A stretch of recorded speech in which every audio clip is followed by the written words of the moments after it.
अगर ज्यादा सोचना समझदारी होती तो सबसे ज्यादा सोचने वाले लोग सबसे ज्यादा शांत होते। लेकिन सच इसका बिल्कुल उल्टा है।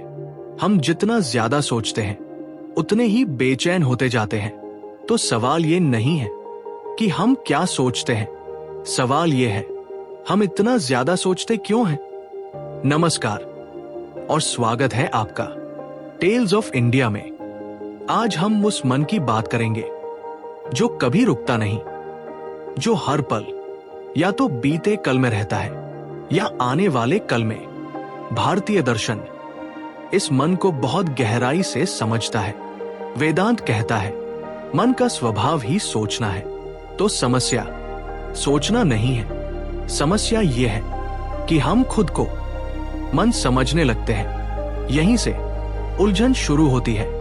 आप जरा ध्यान दीजिए, जब कोई विचार आता है तो आप कहते हैं मैं सोच रहा हूं। लेकिन वेदांत पूछता है अगर आप सोच रहे हैं तो क्या आप सोच हैं या सोच को देखने वाले हैं। यही फर्क पूरे जीवन को बदल देता है। जब आप खुद को सोच मान लेते हैं तो हर विचार आप पर भारी पड़ने लगता है। डर वाला विचार आपको डरा देता है, भविष्य का विचार आपको बेचैन कर देता है और बीते समय का विचार आपको अपराध बोध में डाल देता है।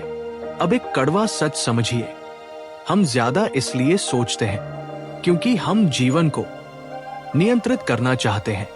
हम चाहते हैं सब कुछ तय हो, कोई अनिश्चितता न रहे, कोई चोट न लगे। लेकिन जीवन नियंत्रण में नहीं आता और मन नियंत्रण की असफल कोशिश में और ज्यादा सोचने लगता है। यही ओवर थिंकिंग है। वेदांत इसे कहता है अविद्या। अविद्या मतलब जानकारी की कमी नहीं, अविद्या मतलब खुद को गलत जगह पर मान लेना। जब आप खुद को मन मान लेते हैं तो मन की हर हलचल आपकी हलचल बन जाती है। अब एक बहुत जरूरी बात, शांति का मतलब विचारों का खत्म हो जाना नहीं है। ये एक बहुत बड़ा भ्रम है। शांति का मतलब है विचार आते रहें लेकिन आप उनसे उलझे नहीं। जैसे सड़क पर गाड़ियां चलती रहती हैं लेकिन आप सड़क नहीं बन जाते।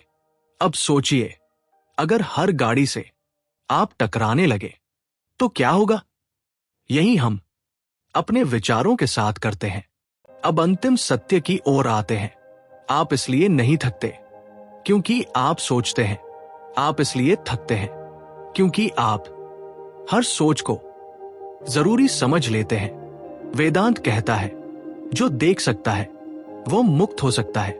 जिस दिन आप अपने विचारों को बस देखना सीख लेते हैं उसी दिन उनकी पकड़ ढीली पड़ने लगती है और धीरे धीरे मन आपका शत्रु नहीं, आपका साधन बन जाता है।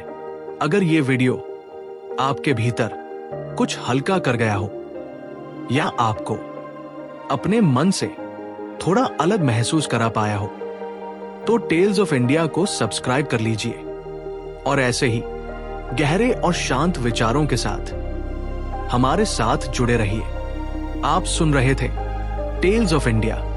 हम फिर मिलेंगे एक और प्रश्न, एक और मौन और एक और गहरी बात के साथ। नमस्कार।